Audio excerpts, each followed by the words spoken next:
성경 말씀은 요한일서 4장 16절에서 21절까지의 말씀입니다. 신약 392페이지입니다.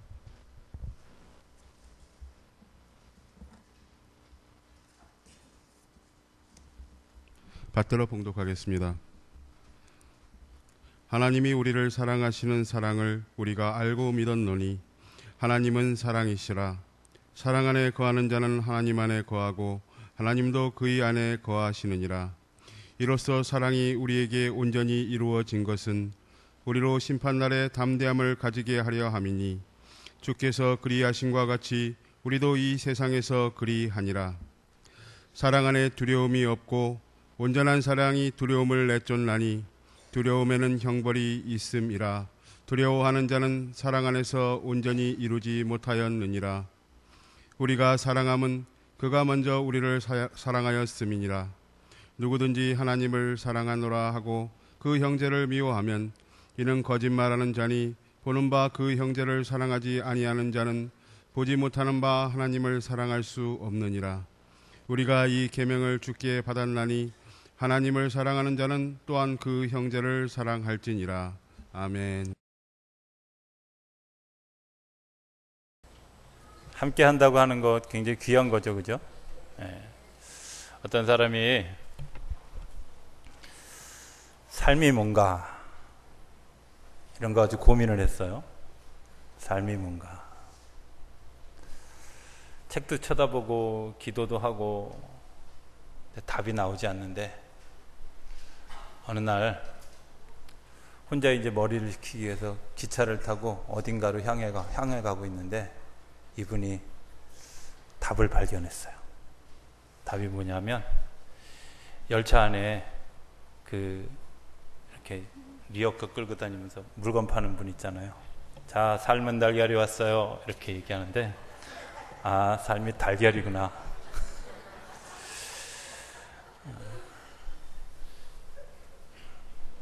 그죠? 삶의 달걀입니다. 근데 그냥 우스갯소리가 아니라 조금 더 연결해 보면 왜 달걀이라 그랬을까 하는 거죠. 교육의 방식에 두 가지가 있다고 생각합니다. 하나는 푸시하는 방식이 있고 하나는 풀하는 방식입니다. 달걀은 풀 끌어내는 거죠. 그 안에 있는 생명력을 껍질을 깨고 그리고 그 안에 있는 생명력이 병아리로 또 자라서 달거로 자라갈 수 있도록 끌어내는 작업이다.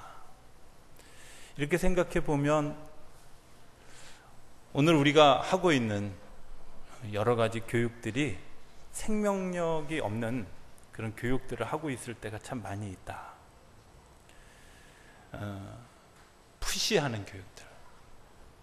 그래서 오히려 그 푸시되어진 것 때문에 내가 어떤 삶의 정체성을 잃어버리는, 그리고 어떤 삶을 향해 가는데 주저주저하게 하는 그런 일들을 하고 있는 것을 보게 됩니다.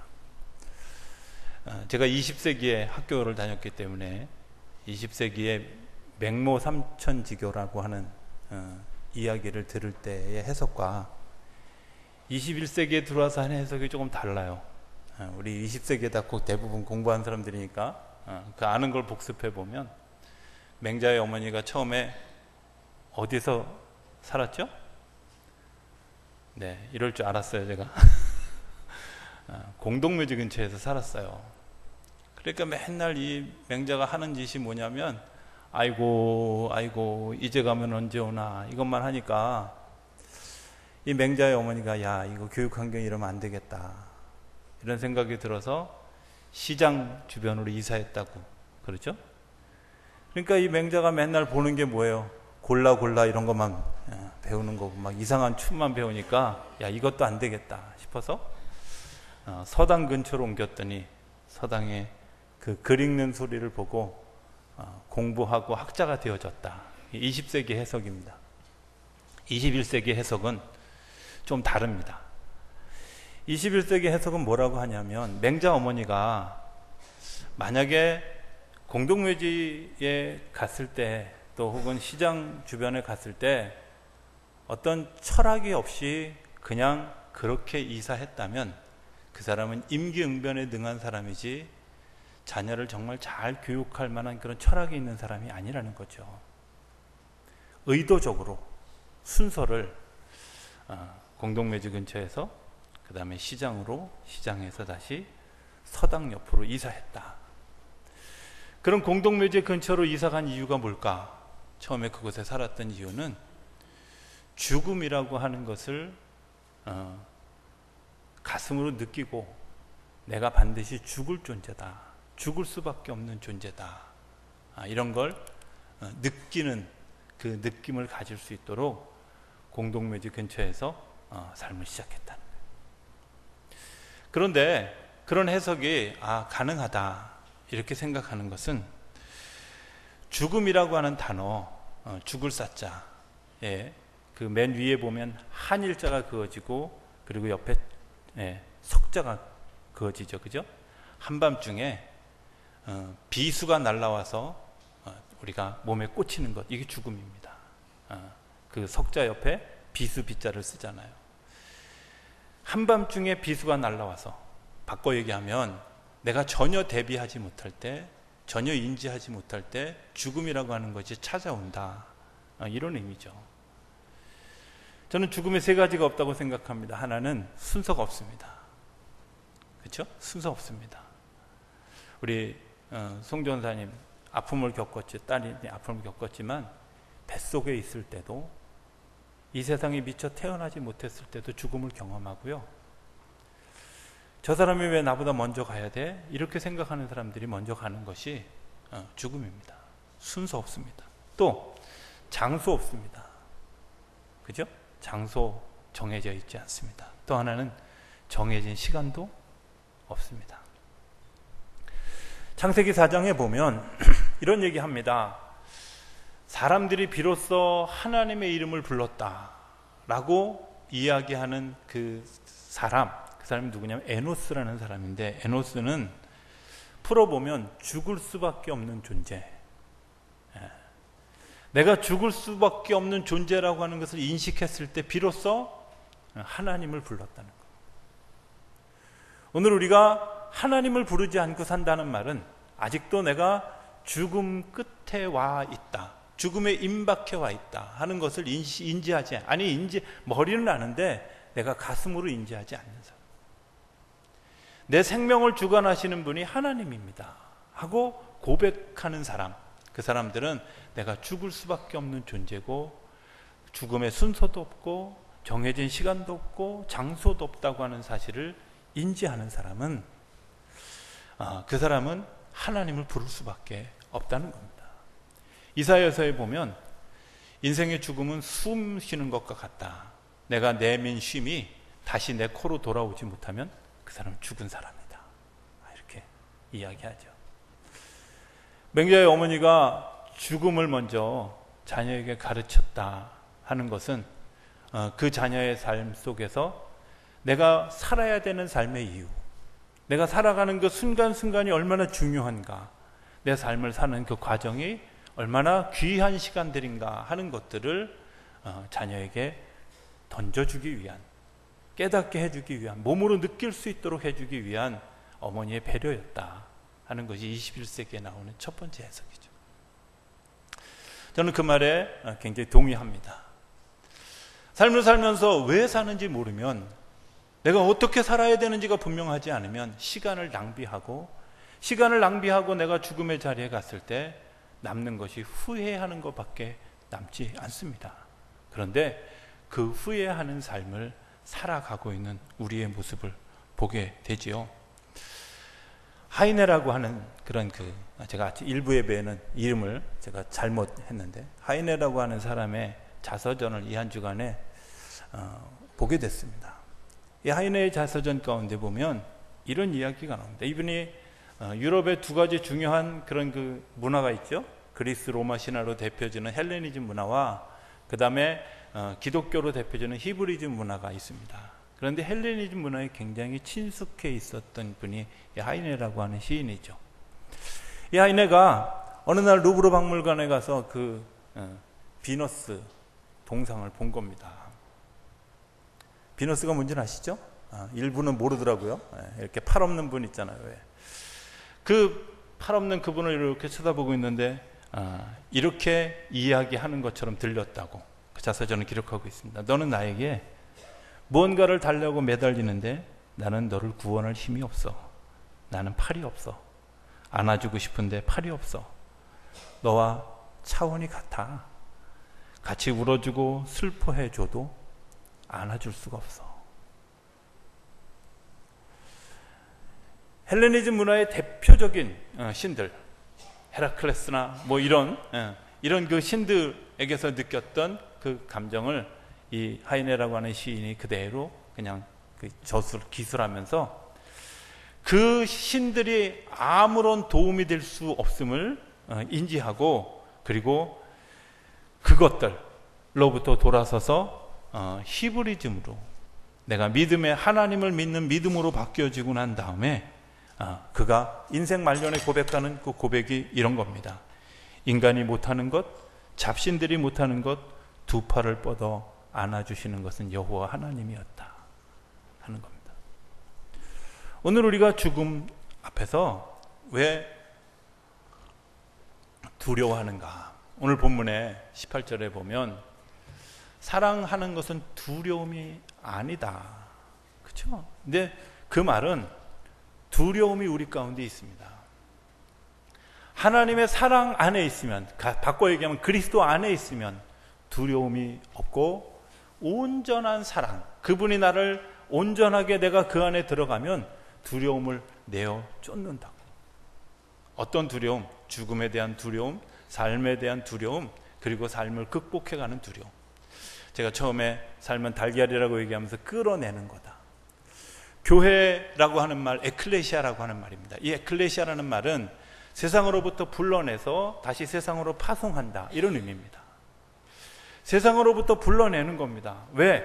그 세상을 살아가면 삶이 죽음으로 가고 있다고 하는 사실을 인지하지 못한 채 그냥 살아가는 겁니다. 그냥 아무런 의미 없이 시간을 허비하고, 시간을 그냥 그러니까 허비하고 그냥 버리면서 살아가는 시간들을 살아갑니다. 그래서 생명 있는 시간, 생명 있는 자리로 세상 사람들을 끌어내는 겁니다. 그리고 교회 와서 뭐 할 거냐? 교회 와서 하나님이 여전히 우리 안에 있는 잠재력과 우리 안에 있는 하나님의 목적대로 지으신 우리의 재능과 우리의 것들을 끌어내는 겁니다. 여러분들, 예배가 뭘까? 예배가 하나님이 나를 하나님의 사람이 되어 있는 하나님의 품성들을 끌어내는 작업들입니다. 어떤 분이 저한테 이런 얘기 하는 걸 들었어요. 목사님, 왜 목사님은 주일 성수하라고, 혹은 뭐 주일날 옷 잘 입으라고, 혹은 헌금 설교 왜 안 하느냐고. 여러분들 해야 될 이유가 없습니다. 그거는 푸시하는 겁니다. 여러분들 이렇게 하셔야 됩니다. 이렇게 해야 복 받습니다. 푸시하는 겁니다. 그런데 성경은 하나도 푸시하지 않아요. 풀해요. 그냥 끌어내는 거예요. 우리 안에 본성이 끌어내지고 우리 안에 본성이 살아나면 하지 말라고 해도 해요. 그렇잖아요? 하지 말라고 해도 해요.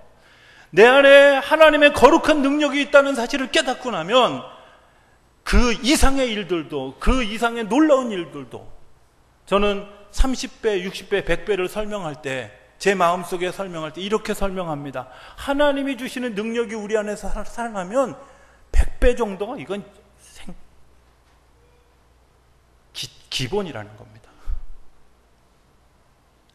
하나님이 우리 안에 주신 그런 그 놀라운 잠재력이 우리 안에서 살아나면, 끌어내지면 100배, 이 정도는 기본이라는 겁니다. 그런데도 불구하고 오늘날 많은 사람들이 스스로 푸시하는 것 때문에 내 안에 있는 잠재력이 끌어내지지 않고 내 안에 있는 것들이 살아나지 않는, 특별히 죽음에 대한 자기의 삶의 어떤 그런 그 아이덴티티를 잊어버리고 난 다음에 그 속에서 끊임없이 저는 삶을 바라볼 때, 또 혹은 문제를 바라볼 때 잘하는 습관이 있습니다. 뒤로 물러서서 그 자리를 마치 구경꾼처럼 보려고 하는 그런 의도. 바꿔 얘기하면 내가 그 위에서, 아웃에서 안을 들여다보는 그런 일들을 자주 하곤 합니다. 그런데 굉장히 중요하지 않습니까? 하나님은 오늘 우리에게 죽음의 자리에서 삶을 볼 수 있도록 인도해 가십니다. 그런데 우리가 살아가는 삶의 자리에서 자꾸 힘들어하기 때문에 방황하는 거죠. 두 번째, 맹자의 어머니가 데려갔던 곳은 시장입니다. 시장은 뭘까? 현실적인 자리입니다. 현실적인 자리. 추상이나 이론이 아닙니다. 저는 신앙생활이 추상이나 이론이 아니라고 믿습니다. 많은 사람들이 도그마처럼 생각합니다. 여러분도 도그마가 아니라 삶의 실제입니다. 시장은 현찰 주고 물건을 받는 자리입니다. 옛날처럼 옛날에는 맹자 시대에 뭐 크레디트 카드가 있었겠어요? 외상은 혹시 있었는지 몰라요. 그런데 어쨌든 현찰을 주고 물건을 구입하는 자리, 실제적인 자리예요. 인간의 삶에 있어서 가장 실제적인 자리가 어딜까? 가정입니다. 가정이라는 말, 가짜라는 말 되게 재밌어요. 제가 이 주간에 한문 공부를 이상하게 하고 싶어서 여러 개 하면서 제가 느꼈던 것 중에, 이 가정이라는 가짜가 간머리, 이 지붕에다가, 지붕 밑에 뭐가 있냐면 돼지가 있습니다. 그죠? 그 외돈자입니다. 그 외돈자가 거기 있어요. 도대체 왜 돼지 머리에? 그래서 제가 이제 책을 찾아봤습니다. 이것저것을 찾다가 거기서 세 가지 추측하는 학설이 있다는 걸 봤어요. 첫 번째, 왜 그 집에 돼지가 있는가? 예전에는 이 돼지가 주 식량이고, 그런데 이 돼지를 밖에 놔두면 마음대로 돌아다니니까 돼지를 집에다 놓고 사람들이 밖에서 살았어요. 제가 하는 얘기는 학설이 그렇다는 거예요. 그렇게 살았어요. 그런데 그 말은 뭐냐면 돼지가 가지고 있는 경제 개념을 얘기하는 거예요. 같이 먹고 먹이로서의 돼지, 식량으로서의 돼지를 얘기해요. 두 번째 학설은 뭐냐면 돼지는 번식을 많이 하는 동물. 그래서 우리가 자녀를 많이 낳으면 복되다 이렇게 이야기했죠. 생물학적인 생식의 의미로 돼지가 집안에 있는다. 이게 가정의 가짜라는 거예요. 세 번째는 그 돼지가 뭘로 쓰여질까? 재의로, 재물로 쓰여지는. 농경사회의 대표적인 재물이 뭐예요? 돼지 머리잖아요. 그 돼지 머리를 가정 안에 집어넣는 것은 가정이 종교적인 어떤 그런 그 기대치, 기대하고 소망하는 자리다. 이렇게 이야기하는 세 가지 학설이 있어요. 저는 그 안에서 굉장히 중요한 걸 봐요. 가정은 생물학적인 자리이기도 하고요.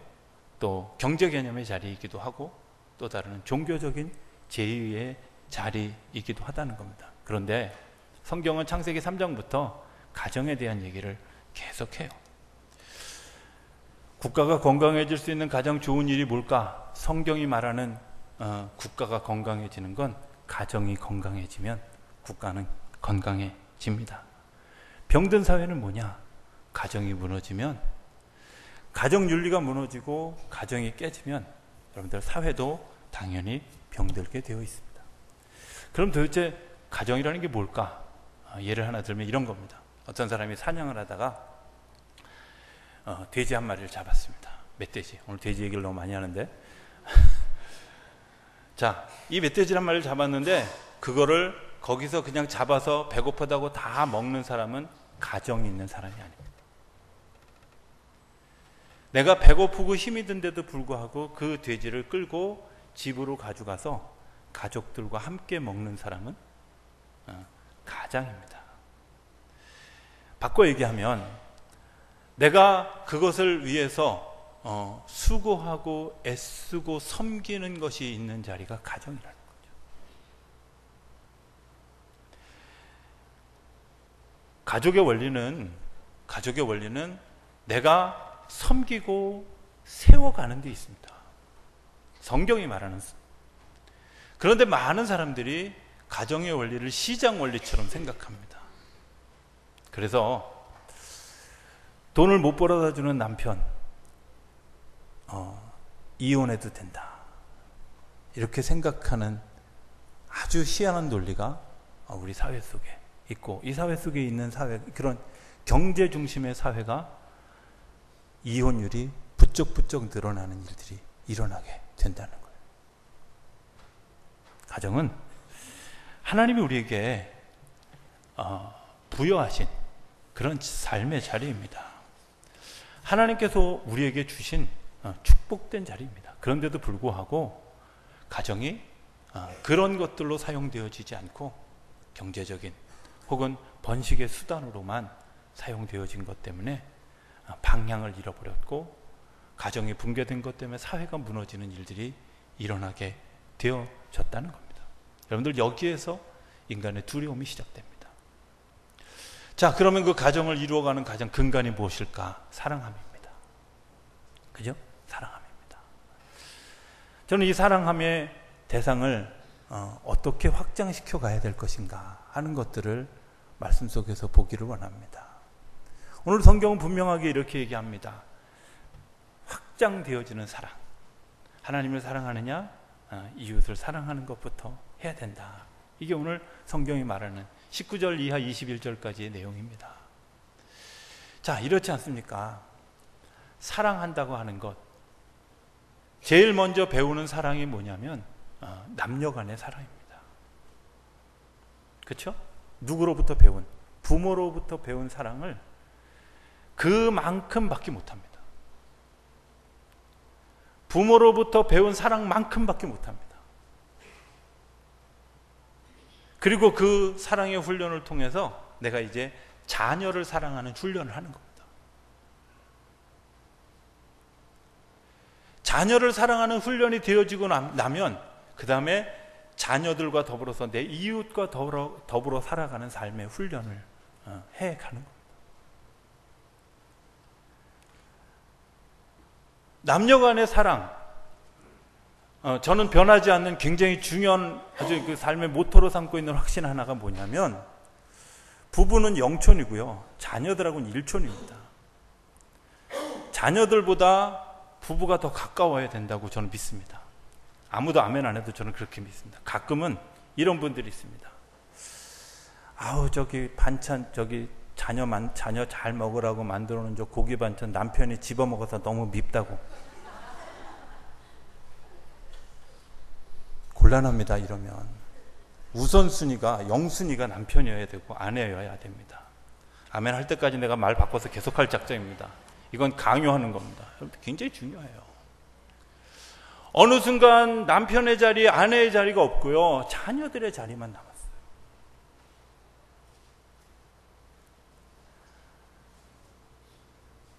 사랑하고 세워가는 근간은 아내와 남편이 만나서 사랑하는 것부터 시작해야 되고, 그 사랑이 자녀들에게 흘러가서 그 자녀들을 세워가는 거고, 그 자녀들이 또 다른 가정을 세워가는 겁니다. 여기에 기초가 있습니다. 이게 무너지면 잘못된 사랑들이 계속 일어납니다. 두 번째는 예수님이 마지막 십자가에서 돌아가시는 선상에서 하신 얘기가 있습니다. 아들 예수가 십자가에 달려 돌아가는 것을 바라보면서 우는 어머니에게 그 옆에 있는 제자를 가리키면서, 요한복음은 그 제자가 자기다 이렇게 표현하지만 어쨌든 누구든 상관없이 보소서 당신의 아들입니다 이렇게 표현합니다. 번역이 잘못된 줄 알고 제가 원어를 찾아봤는데 그냥 그대로예요. 도대체 왜 그러셨을까? 이제 사랑함의 대상의 영역이 내가 죽는 것을 통해서 넓어지셔야 된다는 얘기입니다.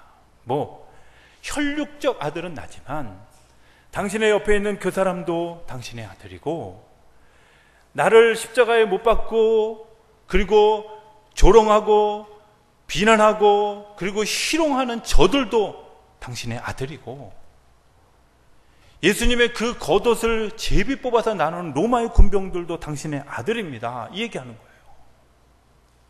아들의 범위가 넓어져 가는 거예요. 어떻게?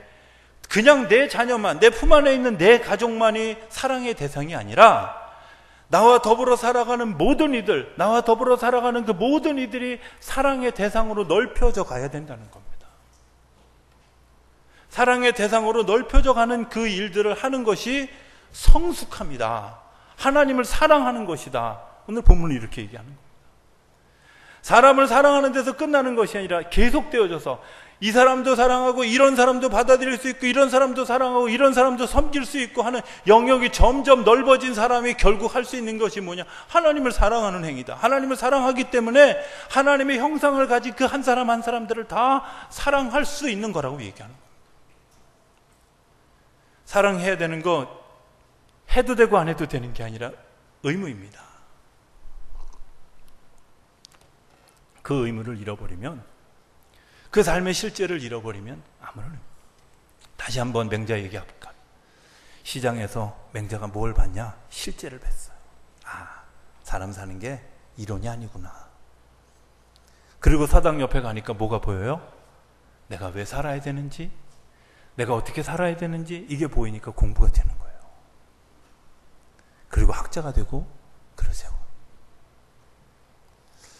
오늘 우리 안에 잃어버리는 것들이 있습니다. 그게 뭐냐? 세상에 되어지는 것들을 이론이라고 생각합니다. 교회에서 말하는 교리를 도구마라고 여기고 해도 되고 안 해도 된다. 그런데 기독교의 교리는 교리가 아니라 삶의 실제입니다. 하나님이 그 안에 역사하는 힘이 그 안에 있기 때문에 그렇습니다. 사랑, 해도 되고 안 해도 되는 게 아니라 그것이 나를 살찌우게 하고, 그것이 내가 다른 사람에게 영향을 주게 하고, 그것이 100배의 열매를 맺게 하고 1000배에 이르도록 복을 받게 하는 굉장히 중요한 키포인트가 된다는 거예요. 지난 주간에 성령의 역사는 그 사랑함을 입은 자리다. 여러분들 사랑함을 입었습니까? 이제 사랑함의 영역이 우리 안에서 자라가야 될 줄로 믿습니다. 어떻게 자라가야 될까? 사람은 자라가면서 두 가지 유형으로 자라갑니다. 폴 트루니의 인간 의미의 심리학 가운데 보면 이런 이야기가 있습니다. 사람은 두 가지 유형으로 자라가는데, 하나는 올드맨으로, 하나는 어덜트로 자라간다. 이렇게 표현해요. 그냥 좀 영어 써도 이해하세요? 올드맨으로 자라가는 것과 어덜트로 자라가는 게 뭘까? 비슷한 얘기 같지만 좀 다릅니다. 올드맨은 여전히 자기 관념에 묶여서 시간을 지나가고 그리고 인생의 황혼으로 가고 있는 사람. 자기밖에 모르고 자기 고집, 자기 아집 때문에 돌아봐야 될 이웃들을 돌아보지 못하는 그냥 늙어가는 사람입니다. 어덜트는 뭐냐? 그 사람의 영향 아래 많은 사람들이 들어가는, 처음에는 가족만 있었다면 그 사람의 영향 안에 내 이웃도 그리고 국가도 세계도 품을 수 있는 영향력 있는 사람을 어덜트라고 표현합니다. 예수님이 우리에게 보여주셨던 모습은 어덜트의 모습입니다. 올드맨의 모습이 아니라 정말 이 세상을 품을 수 있는, 이 세상을 감쌀 수 있는 큰 나무, 큰 그늘이 우리에게 되어주었고, 그것 때문에 우리 생명력이 오늘 존재하고 있다는 겁니다. 오늘 주님께서 우리에게 말씀하시는 그 사랑이 뭘까? 희미하게 내가 사랑이라고 하는 것을 경험했습니까? 그것 때문에 내가 무언가를 깨달았다면 이제 성숙함으로 자라가야 될 줄로 믿습니다. 그 성숙함으로 자라가게 하는 것이 성령의 역사고, 그 성령의 역사를 기대하는 사람이 내가 성숙해지고 어덜트 되어져 가는 겁니다. 성령의 역사 없이 그저 그냥 시간을 지내가는 사람은 올드맨에 불과합니다. 그리고 점점 더 좁아지고 점점 더 영역이 작아지는 삶을 살아갈 수밖에 없습니다. 주님이 오늘 여러분들에게 이 자리로 오라고 말씀하십니다. 너희의 껍질을 깨고 너희가 가진 생명력을 가지고 병아리로 그리고 닭으로 자라가도록 오늘 우리에게 요청하시고 우리에게 초청하십니다. 저는 여러분들이 그 초청에 응답하는 것 때문에 하나님이 주시는 100배, 60배, 30배의 복을 누리는 귀한 역사가 일어나게 되기를 주의 이름으로 축원합니다. 기도하겠습니다. 저희들을 사랑하시는 아버지 하나님, 주님께서 어덜트가 되어 주셨던 것처럼 저희도 그 어덜트가 되어 가는 길을 걸어갈 수 있도록 주의 성령의 능력으로, 주님의 거룩한 사랑으로 저희를 채워 주시옵소서. 그리고 그 방향을 따라가는 것 때문에 하늘의 복을 누리는 하나님의 백성들이 되도록 축복하여 주시옵소서. 예수님의 이름으로 기도드립니다. 아멘.